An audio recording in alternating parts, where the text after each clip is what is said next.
하나님의 은혜와 평강이 오늘 예배 오신 우리 형제 자매님 모두에게 충만하게 마시기를 축복합니다.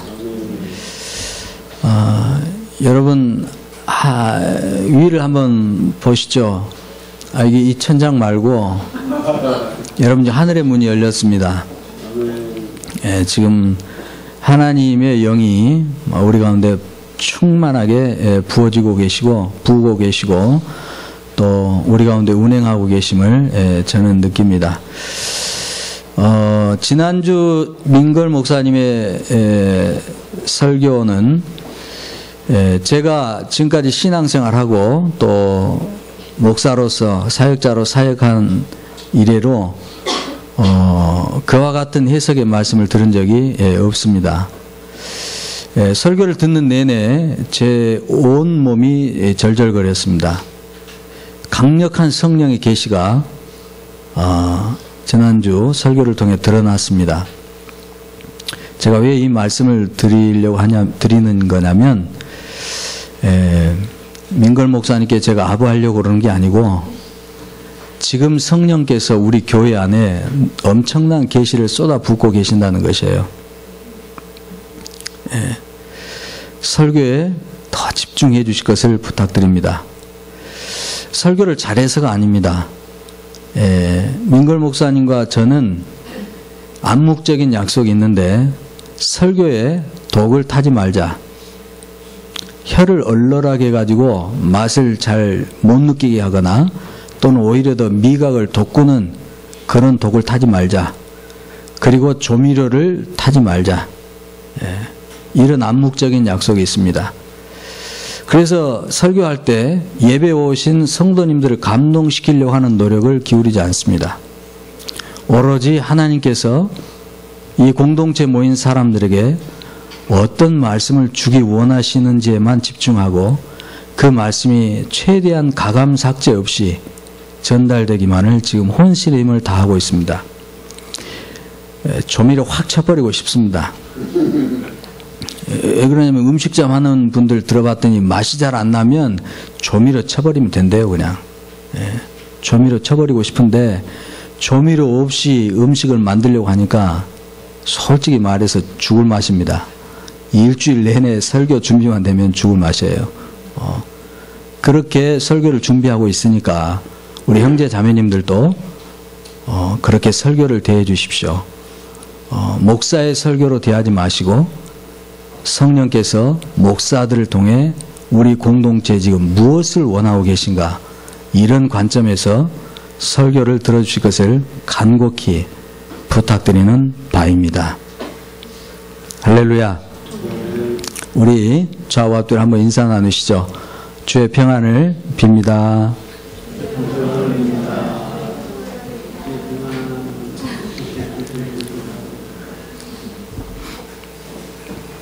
오늘 신약에 나오는 교회와 복음 증거라는 제목으로 하나님 말씀을 나누고자 합니다.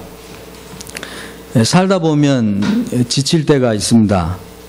사는 의미를 잃어버릴 때도 있죠. 갈림길에서 어느 길로 가야 할지 고민할 때도 있습니다. 계속 가야 하는가? 아니면 돌아서야 하는가?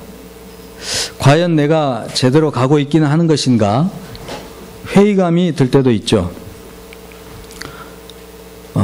걱정과 근심으로 전전긍긍할 때도 있습니다. 두려움 때문에 아예 주저앉아 버리는 때도 있죠. 생각지도 못했던 사건 사고가 생겨가지고 일순간 모든 것을 잃어버리는 그런 공황 상태에 이를 때도 그러는 분들도 있습니다. 우리도 그럴 수 있고요. 반대로 가진 것이 너무 많아서 괴로울 때도 있습니다. 가진 것이 너무 많은 분들 때로는 불쌍합니다. 여러분, 길을 잃었다 싶을 땐 재빨리 십자가로 돌아가야 합니다. 왜 십자가로 돌아가야 할까요? 여러분, 십자가는 절망과 죽음의 상징이죠.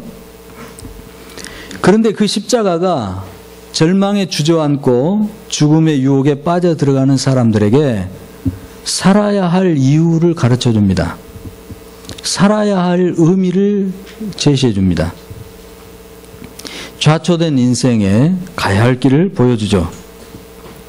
어떻게 십자가가 우리에게 살아야 할 이유와 가야 할 길을 보여주는지 잠깐 살펴보고자 합니다. 여러분, 십자가 앞에 설 때 우리는 하나님의 용서가 필요한 죄인이라는 것을 깨닫게 됩니다. 그래서 십자가에 달리신 예수 그리스도를 바라보게 되죠. 십자가는 우리를 용서하고 싶으신 그 하나님 아버지의 마음과 또 용서를 받아야만 되는 우리의 절대적인 필요를 완전히 이룬 것입니다. 십자가에서 예수님과 연합할 때 모든 과거가 완전히 청산되죠.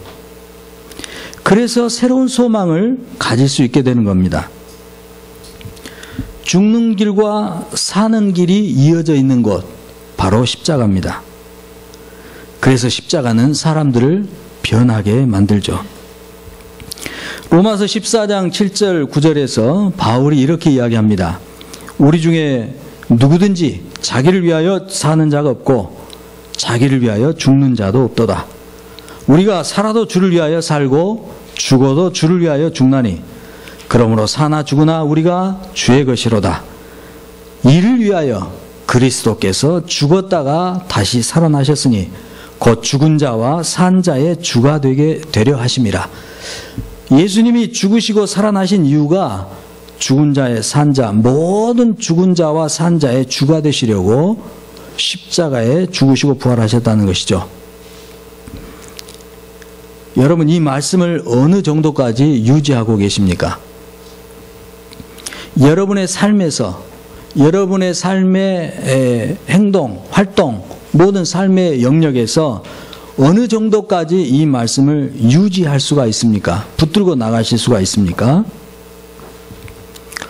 여러분, 십자가에서 예수님을 만난 사람들은요, 다 예수님의 종들입니다.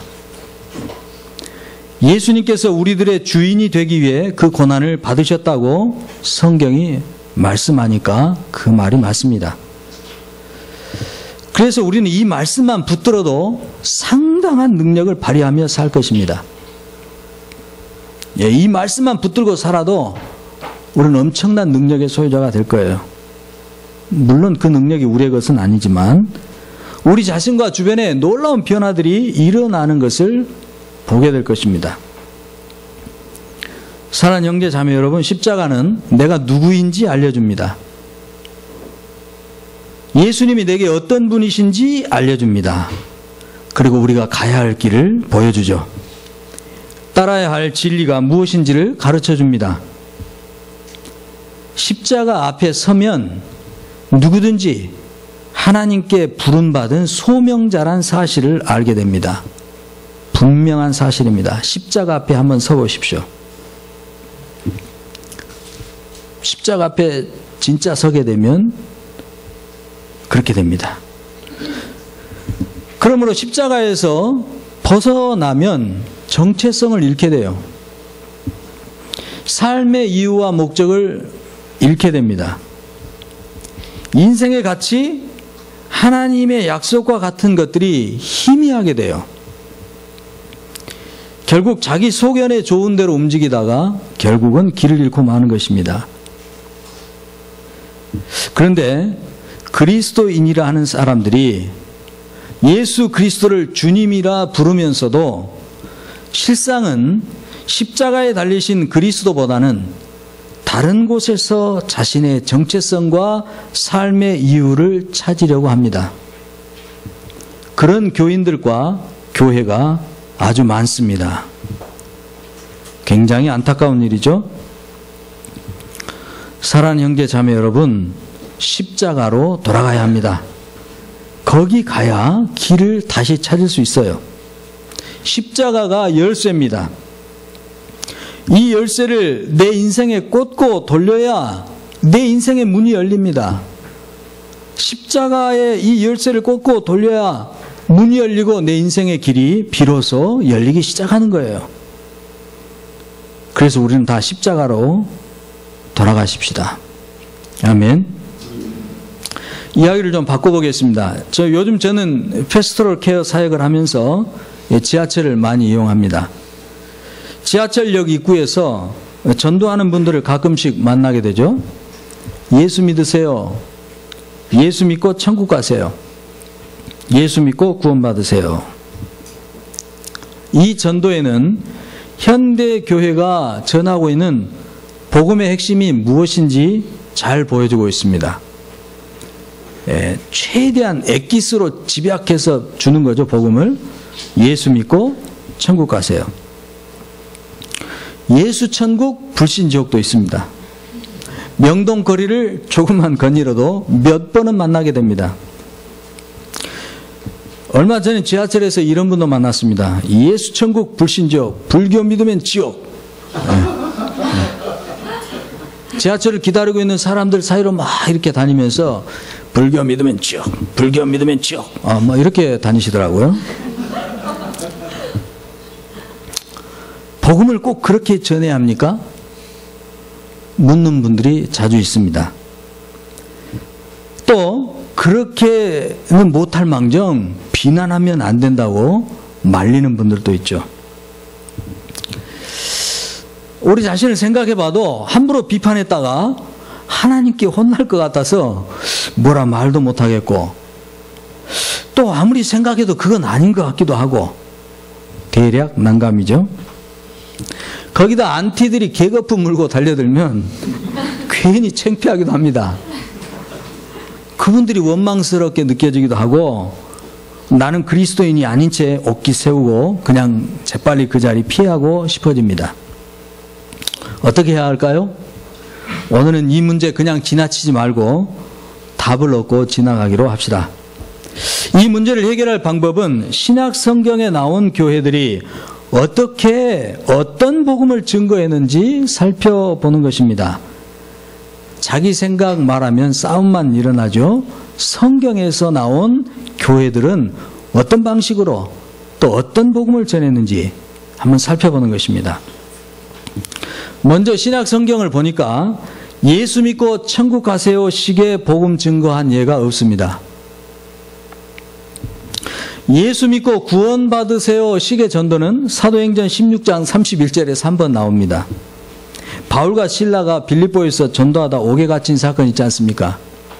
지진 때문에 옥문이 열리고 죄수들이 도망간 줄 알고 간수가 자결하려고 하는 아주 급박하고 다급한 그런 상황에서 이루어진 것이었죠. 주 예수를 믿으라.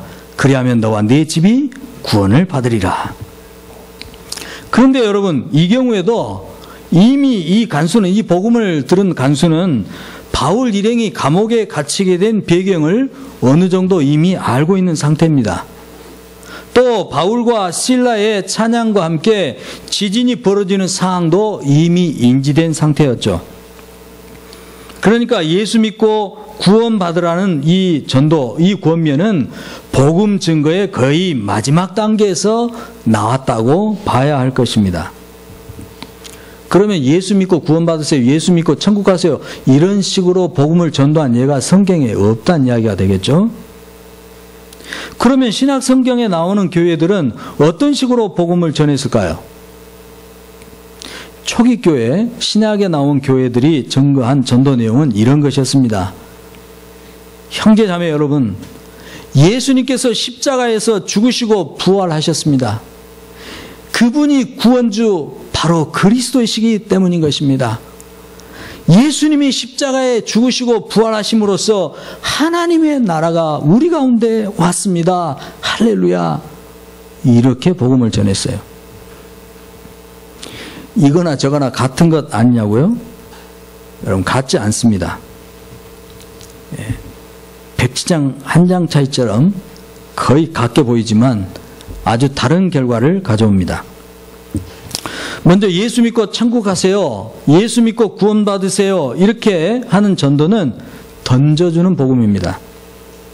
전하는 자는 책임을 다한 것이고 이제 받는 자의 책임만이 남게 되는 전도입니다. 복음을 전하는 자는 선물 하나 쥐어주고 말 한마디 건네줌으로써 자신의 역할을 다한 것이죠. 물론 그런 분들이 나오시기 전에 교회에서 열심히 간절히 기도하고 나오셨을 겁니다. 영혼을 구원하고자 하는 그 열정과 헌신이 참 귀한 것이죠.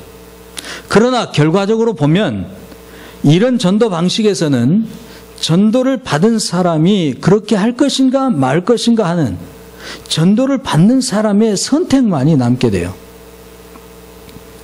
반대로 예수님이 우리 죄 때문에 십자가에서 죽으시고 부활하셨습니다. 그래서 하나님의 나라가 우리 가운데 왔습니다. 이렇게 복음을 전하게 되면 뭐가 다른 걸까요? 사람들이 묻습니다.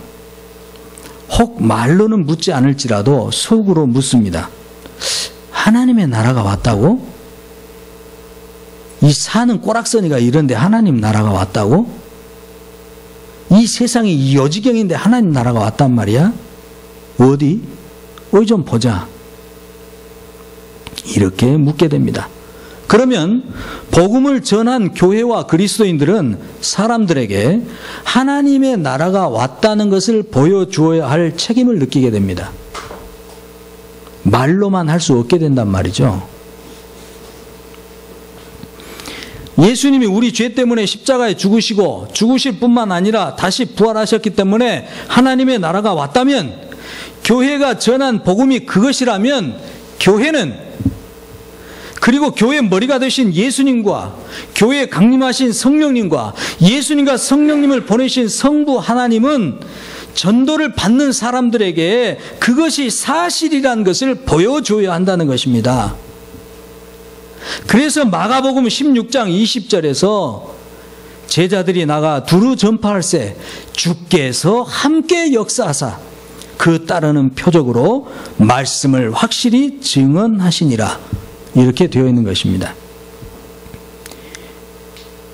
교회가 복음을 바르게 전하면 예수님과 성령님도 하나님 아버지도 교회의 증거가 맞다는 것을 보여주기 위해서 주님의 방식으로 증언을 더해 주신다는 말씀이에요. 가만히 계실 수가 없다는 이야기입니다.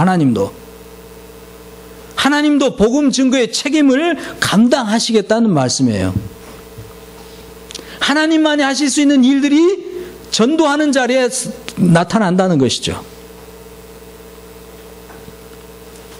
오늘 본문은 교회가 세워지면서 최초로 복음을 증거한 사건입니다. 예루살렘에 세워진 첫 교회는 어떻게 복음을 전했습니까? 맨 처음 교회는 방언을 통해서 하나님의 나라가 왔다고 증거했습니다. 오순절 제사를 드리기 위해서 예루살렘 성전에 모여든 디아스포라 유대인들이 자기가 사는 지역의 언어로 하나님의 복음을 듣게 되었습니다. 그래서 사람들은 너무나도 충격적이었죠. 놀라웠습니다. 당황스러웠습니다. 이해할 수가 없었습니다. 그래서 낯을 취했다고 야단을 쳤죠. 그러자 베드로가 일어서서 성령을 따라 말하는 이 방언이 어떻게 나타나게 되었는지 성경 말씀을 가지고 증거하기 시작했어요. 여러분이 듣는 이 방언은 요엘 선지자가 예언한 말씀이 이루어진 것입니다. 그리고 예수 그리스도께서 성경에 기록된 대로 죽으시고 성경에 기록된 대로 다시 살아나셔서 하나님 보좌 우편에 앉으셨다는 증거입니다. 그래서 하나님이 오른손으로 예수를 높이심에 그가 약속하신 성령을 아버지께 받아 여러분이 보고 듣는 이 방언을 부어주신 것입니다. 제자들은 예수님의 죽으심과 부활을 증거했습니다. 예수님의 그리스도 되심을 증거했습니다. 예수님의 부활을 통해 하나님의 나라가 왔다고 증거했습니다. 그래서 성령님도 제자들의 이 증거에 동참을 했죠. 사람들만 복음을 증거한 것이 아니었어요. 교회가, 그리스도인들이, 제자들이, 사람들이 복음을 바르게 증거하니까 성령님도 그 자리에 함께 복음을 증거하신 것입니다. 그래서 3,000명이 회심하고 돌아온 것이에요. 여러분, 그때 상황은 예수님이 처형당한 지 50일째 되던 날이었습니다. 분위기가 아주 살벌한 때였어요. 로마 정부나 유대교 당국 모두 긴장을 늦추지 않고 있던 그런 때였습니다. 그런 상황에서 이런 대대적인 회심이 일어난 것이죠. 전도가 제대로 된 것입니다. 그리고 회심하고 돌아온 사람들은 회심하자마자 서로 사랑하기 시작했습니다. 성전에 참여해서, 성찬에 참여하면서 교제하고 한 몸 만들게 힘썼습니다. 한 가족 되게 힘썼어요. 무슨 제자 훈련 받아가지고 성경 공부 어떤 코스 받아가지고 이렇게 된 게 아니고 회심하자마자 즉각적으로 서로 사랑하며 가족 되기를 힘쓰고 한 몸 되기를 힘썼다는 거예요. 틈만 나면 같이 모여서 성찬 나누고 사도들의 그 말씀 듣고 함께 기도하고, 어느 정도까지 힘썼냐면 자기 재산과 소유를 다 팔아가지고 필요한 사람들에게 나눠줄 정도까지 힘을 썼어요. 그리고 교회가 바르게 이렇게 하나님의 나라의 증거들을 보여주니까 하나님도 사도들의 손을 통해 하나님의 나라가 왔다는 기사와 표적들을 계속해서 보여주었습니다. 죽은 자가 살아나고, 더러운 귀신들이 쫓겨나가고, 병자들이 치유되고, 눈먼 자가 보고, 앉은 배가 일어서고, 가난한 자들이 먹게 되고, 낙담한 자들이 위로를 받고, 소외된 자들이 친구 형제를 얻고. 그런데 교회가 세워지고 부흥하면서 이제 핍박이 가해졌고, 교회는 공개적인 전도를 할 수 없게 됐어요. 예수 믿고 천국 가세요, 예수 천국 불신조 꺼낼 수도 없었다는 이야기입니다. 그런데 상황이 안 돼서 그렇게 하지 않은 것만은 아닙니다. 그때 교회는 귀하고 귀한 복음을 던져주고 마는 그만인 그런 식의 복음 전도 아예 생각하지도 않았던 것이에요. 초기 교회가 보여준 전도는 예수님의 십자가 죽음과 부활을 통해 이루어진 하나님의 나라가 지금 우리 가운데 왔다는 것을 보여주는 전도였습니다. 복음의 현재성, 하나님 나라의 현재성, 이미 이루어진 그 현재성을 보여주었죠. 그리고 앞으로 완성될 하나님 나라의 미래성을 소망하게 해주는 진짜 전도를 했던 것입니다. 하나님의 나라가 왔기 때문에 교회는 자연스럽게 하나님 나라의 삶을 살아냈습니다. 서로 사랑했습니다. 피 같은 돈을 팍 깨가지고 필요한 사람들에게 나눠줬습니다. 틈만 나면 함께 모여 성찬을 하면서 한 가족됨을 확인했습니다. 교회는 약한 자들을 불러 모아 먹이기 시작했습니다. 입히기 시작했습니다. 바로 이것이 로마의 서슬퍼런 핍박 가운데서도 교회를 부흥하게 하는 원동력이었던 것이죠. 지금의 전도하는 모습이 너무 다릅니다. 그래서 저는 전도의 어떤 무례함이나 과격함 때문에 예수천국 불신족을 반대하는 것이 아닙니다. 과격함으로 보자면 오히려 그때 전도가 더 과격했습니다. 목을 내놓고 해야 되니까. 방식에도 문제가 있었고 더 문제가 되는 것은 전도의 내용이라는 것이에요. 비슷하게 보이기 때문에 그게 그거 아니냐고 그러실지 모르겠지만 아무리 비슷해도 다른 것은 다른 겁니다.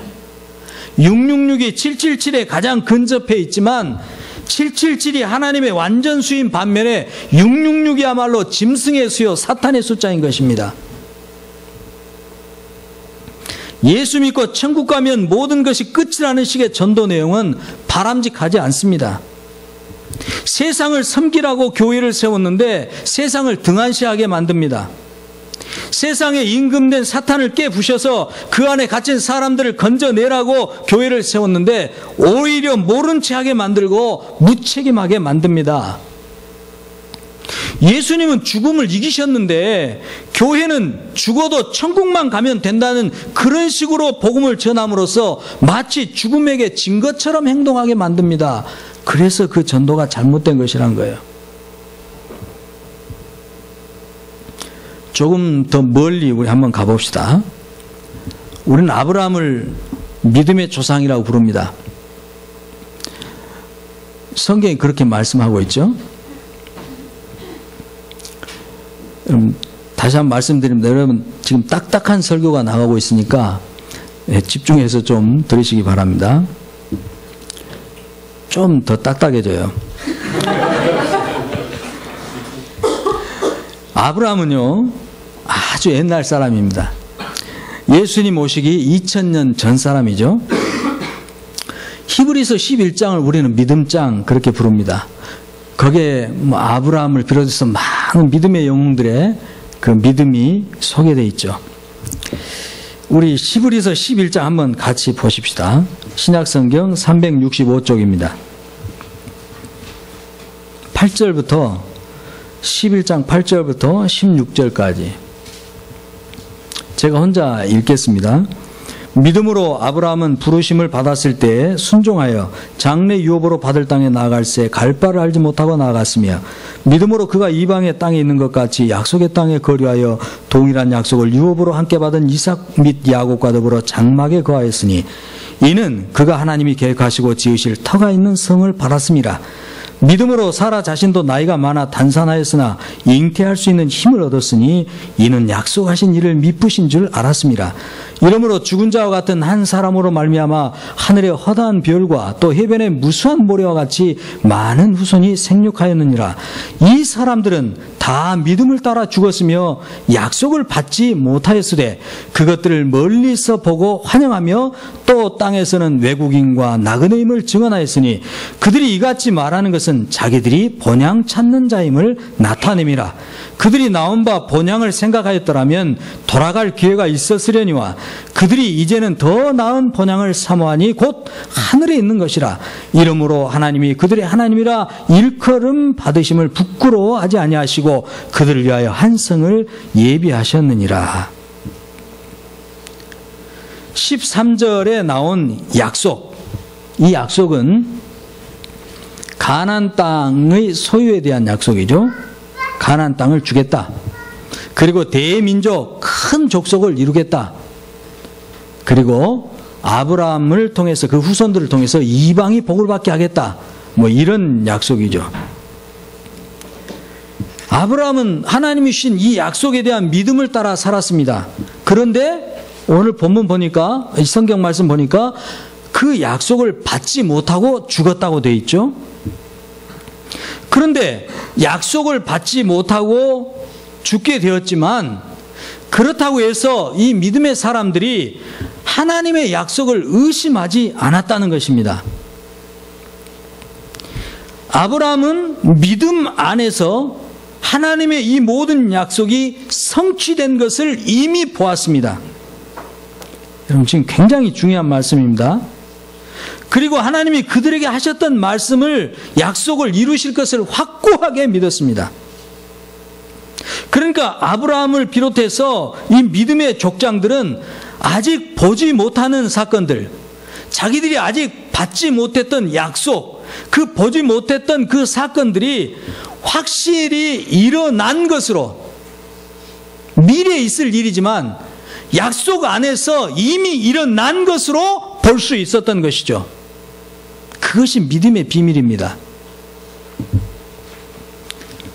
그런데 이 말씀은 원래 의도와는 다르게 여기 이 땅과 위의 하늘 본향 간의 공간적 대조를 우리에게 확인시켜주는 그런 말씀으로 지금까지 사람들에 의해서 사용되었죠. 좀 어렵게 느끼시죠? 다시 말씀드리면 많은 사람들이 여기 이 땅과 위의 하늘 본향을 성경의 의도와는 다르게 둘로 나누어 버렸다는 것입니다. 이런 공간적 이원론을 따르게 되면 땅에 있는 것들은 경시하고 오매불망 하늘 본향만을 바라보게 된다는 것이죠. 예수 믿고 천국 가세요가 바로 이런 이원론적 관점에서 행해지는 전도라는 것입니다. 이 땅에서 어찌 살든 천국을 가는 것이 중요합니다. 이런 암시가 이 전도에 깔려 있다는 거죠. 근데 이 성경의 의도가 이렇게 왜곡된 이유를 보니까 아마도 14절에 찾는이라는 단어 그리고 하늘 본향이라는 표현 때문에 사람들이 오해들을 한 것 같아요. 이 찾는이라는 단어를 찾아가는 이런 식으로 암시를 받게 됐다는 것이죠. 그런데 찾는이라는 말의 원어 에피제테오라는 말은 이주를 의미하는 말이 아니에요. 여기서 나중에 천국으로 이주한다, 어디로 간다 이런 뜻이 아니에요. 그런 뜻의 단어가 아닙니다. 에피제테오는 바라는, 소원하는, 고대하는, 열심으로 기대하는 뭐 이런 뜻을 가지고 있어요. 14절에 이 찾는 에피제테오는 10절에 나온 바라스미라 이런 단어와 상응하는 말이고, 또 16절에 사모하니라는 단어가 나오는데 이 사모하니란 말과도 일치하는 말입니다. 이 용어들은 모두 하나님의 도성, 하늘의 본향이 자기들이 사는 땅에 출현할 것에 대한 열렬한 기대를 표현해 주는 그런 말이라는 거예요. 다시 정리해 보면 14절의 말씀은 하늘에 준비된 본향을 향해 여행을 떠나는, 오늘날 식대로 표현하자면 죽어서 천국 가는 아브라함과 그의 가족들을 언급하는 것이 아니라 열렬한 기대를 갖고 하나님이 주겠다고 하신 그 땅, 하나님의 나라, 하나님의 도성이 그 가나안 땅에서 이루어지기를, 하나님의 그 도성이 오기를 기다리는 것으로서의 아브라함과 그의 가족을 언급하고 있는 것입니다. 성령의 도우심이 있게 되기를 축복합니다. 16절의 말씀도 마찬가지예요. 믿음의 조상 아브라함을 비롯한 믿음의 족장들은 하나님이 그들을 위해 준비하신 하늘의 도성을 사모하는 것으로 그려져요. 16절도. 하나님의 도성은 하늘을 향한 이주의 목표를 표현하는 것이 아닙니다. 만약 하늘 본향을 향한 이주를 표현하는 것이었다면 이 히브리서를 기록했던 성경 기자는 그들의 이주가 완성되었고 목표가 성취되었다는 것을 보여주는 말씀을 이 성경 어느 부분인가 남겨놓았어야 돼요. 그런데 히브리서의 기자는 그런 말씀을 기록하지 않았어요. 오히려 13절 보니까 약속을 받지 못했다 이런 식으로 기록되어 있습니다. 히브리서 11장 39절에도 역시 이 사람들은 다 믿음으로 말미암아 증거를 받았으나 약속된 것을 받지 못했다 이렇게 되어 있습니다.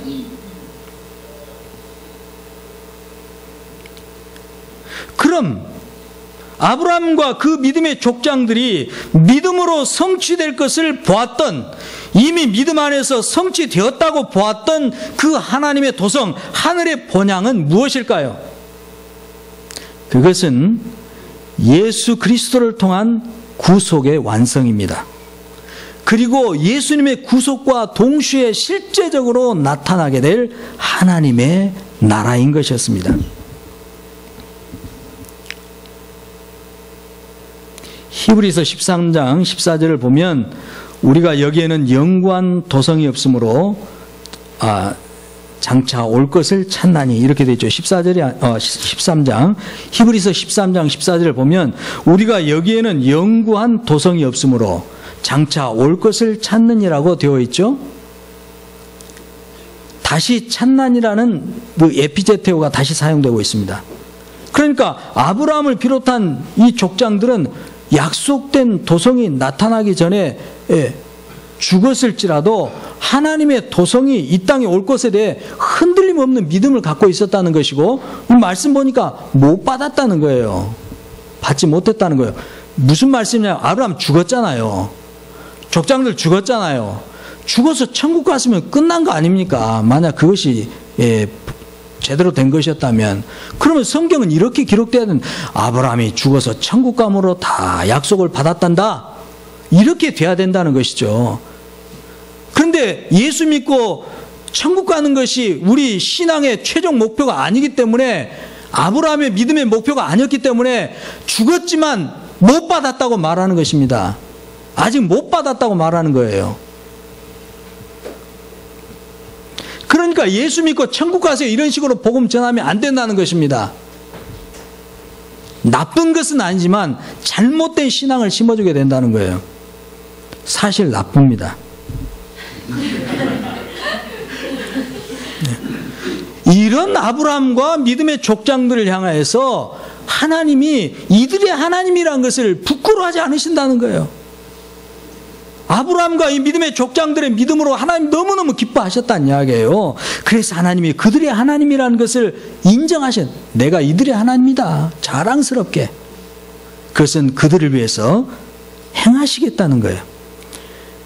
그들을 위한 하늘의 토성을 준비하겠다는 것입니다. 하나님 반드시 준비하겠다는 거예요. 족장들은 이 약속이 성취되는 것을 보지 못했습니다. 그러나 멀리서 보고 환영했습니다. 예수님이 유대인들에게 그걸 보여줬죠. 너희 조상 아브라함은 내 때가 올 것을 멀리서 보고 환영했느니라. 이 약속, 하늘 본향의 약속이 예수님이 이 땅에 오셔서 죽으시고 부활하심으로써 성취된 것입니다. 할렐루야. 그러나 유대인들은 이 약속, 본향의 성취, 하나님 나라에 대한 오해를 가지고 있었어요. 예수님은 그들의 오해를 바로잡아 주시고자 아주 애를 많이 쓰셨던 것입니다. 저도 지금 주님과 함께 애를 많이 쓰고 있습니다. 바꾸시기를 바랍니다. 이제 에스겔서 47장을 통해 이야기를 조금 더 진전시켜 보겠습니다. 에스겔 47장은 성전에서 솟아난 생수의 강이 어떻게 생명의 역사를 일으키는지 보여주고 있는 말씀입니다. 동쪽으로 나 있는 성전 문지방 밑에서 물이 스며나오기 시작하죠. 그러더니 점점 많아지다가 동쪽으로 흘러 아라바로 내려가서 바다에 이르니까 바닷물이 소생했습니다. 바닷물이 다시 살아났다는 거예요. 그리고 죽었던 것들이 다 다시 살아나는 기적이 펼쳐집니다. 처음에는 문지방 밑에서 스며나오는 정도였는데 흘러나가면서 발목에 차오르고 무릎에 차오르고 허리에 차오르고 나중에는 건너지 못할 큰 강을 이루었죠. 성전의 동문은 왕이신 예수님이 출입하는 문입니다. 성전은 교회죠. 그러니까 생수의 근원은 왕이신 예수님이십니다. 왕이 동문으로 들어올 때 성전 동쪽문 문지방에서 물이 스며 나오니까 계시록의 생명수 강도 같은 그림입니다. 어린 양의 보좌로부터 생명수 강이 흘러나오죠. 예수님께서는 믿는 자는 성경이 말씀한 대로 그 배에서 생수가 흘러나리라 이렇게 말씀하셨죠. 예수님이 교회의 머리로 좌정하실 때 성령의 생수가 부어지기 시작합니다. 교회의 간판은 걸려있지만 예수님이 떠나신 교회에는 성령이 부어지지 않습니다. 악령이 역사합니다. 그런 교회에서 초자연적인 기적들이 일어난다고 해서 쫓아가면 안 됩니다. 악령의 역사니까요. 교회에 성령의 생수가 채워지다가 이제 충만하게 되면 이 생수가 교회 밖으로 흘러넘치게 됩니다. 처음에는 스며 나오는 정도였는데 교회가 계속해서 성령으로 채움을 받으면 발목을 채우고 무릎을 채우고 허리를 채우고 나중에는 건너지 못할 큰 강을 이루어서 생명의 역사를 일으킨다는 것이에요. 가난한 자들이 천국을 소유함으로써 위로를 받고 눈먼 자들이 보게 되어 기뻐하게 되고 저는 자들이 회복되어 기뻐 춤을 추며 하나님을 찬양하게 되고 억압된 영혼들이 해방을 얻습니다. 세상의 편견과 억압에 갇혀 시달린 사람들이 자유를 얻습니다. 교회가 하나님의 나라를 누리고 세상 가운데 하나님의 나라가 왔다는 것을 보여주게 되는 것입니다. 사랑하는 형제 자매 여러분, 우리는 이 그림을 그려야 합니다. 교회다움이라고 하는 성전 안에 하나님의 성령이 예수 그리스도 이름으로 채워지는 것을 꿈꿔야 합니다. 계속해서 채워지는 것을 꿈꾸며 구해야 합니다. 그러기 위해서는 사랑과 의의 연합이 우리 서로 사이에 이루어져야 되죠. 성령의 교통하심이 바로 그것입니다. 형제가 연합하여 동거함이 어찌 그리 선하고 아름다운고, 머리에 있는 보배로운 기름이 수염 곧 아론의 수염에 흘러서 그의 옷깃까지 내린 것 같고, 헐몬에 있으리 시온의 산들에 내린 것 같도다. 거기서 여호와께서 복을 명령하셨나니 곧 영생이로다. 교회는 예수 그리스도의 몸입니다. 성령 안에서 하나가 된 공동체입니다. 우리는 예수 그리스도의 몸을 실제적으로 이루어 가야 합니다. 크게는 하나의 우주적 교회며 작게는 교회의 다움이라고 하는 지역 교회로서의 몸을 이루어 가야 합니다. 몸을 이루는 것은 성령으로 충만하게 되는 것과 상호 비례 관계예요. 몸을 이룬 만큼 성령 충만이요, 성령 충만한 만큼 몸이 이루어집니다. 그러면 예수 그리스도의 몸을 이룬다는 것이 또 무엇일까요? 에베소서 4장 15절 16절을 보면 오직 사랑 안에서 참된 것을 하여 범사에 그에게까지 자랄지라. 그는 머리니 곧 그리스도라. 그에게서 온몸이 각 마디를 통하여 도움을 받음으로 연결되고 결합되어 각 지체의 분량대로 역사하여 그 몸을 자라게 하며 사랑 안에서 스스로 세우느니라고 되어 있죠. 교회의 머리가 되시는 예수님이 교회가 몸이 되게 하시려고 교회 안에 마디들을 세우십니다.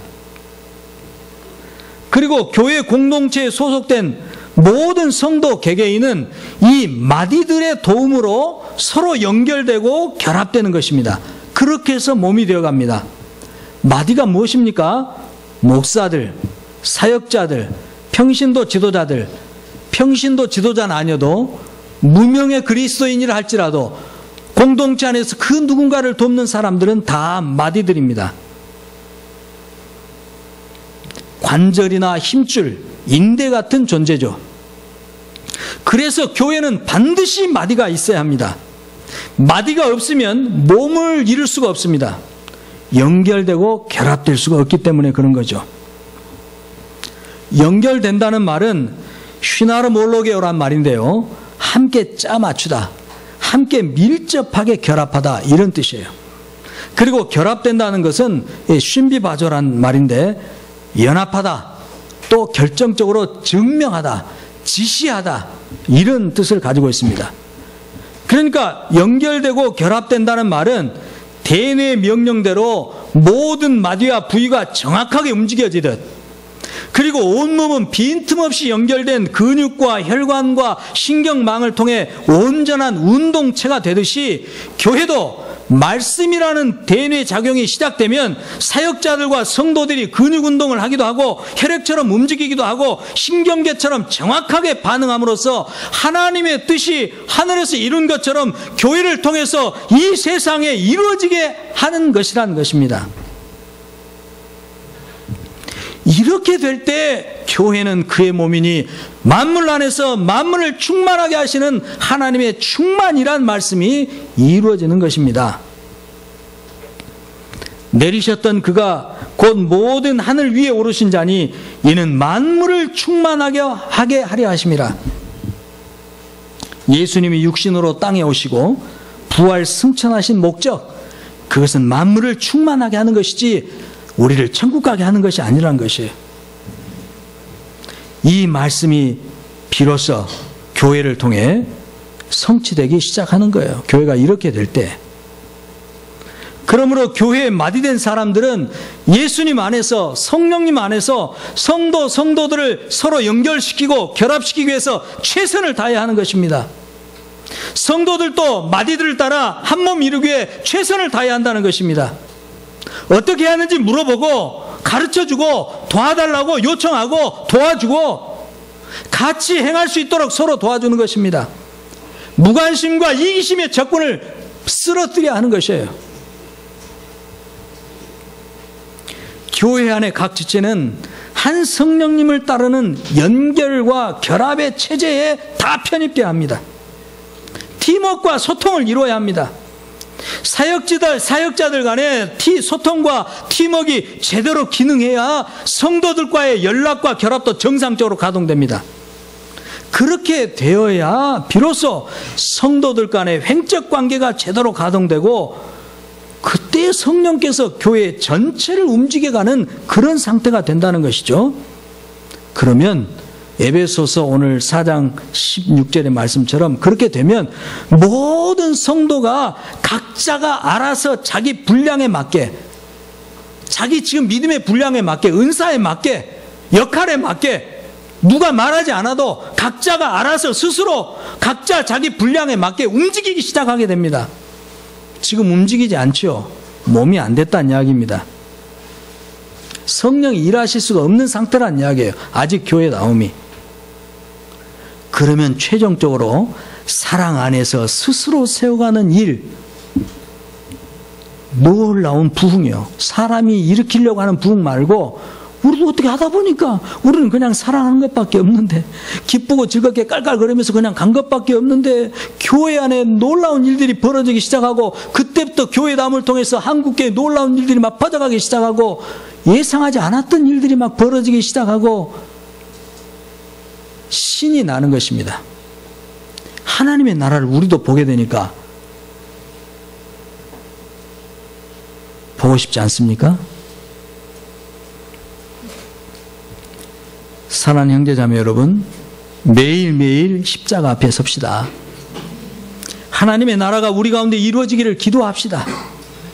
그리고 예수님의 교회를 이룸으로써, 몸을 이룸으로써 성령님을 따라 하나님의 나라를 세상 가운데로 가져갑시다. 매 주일마다 예배 때 보는 얼굴들, 이름 모를 그 사람 찾아가 인사 나누고 관심을 나누고 서로를 위해 기도해 줍시다.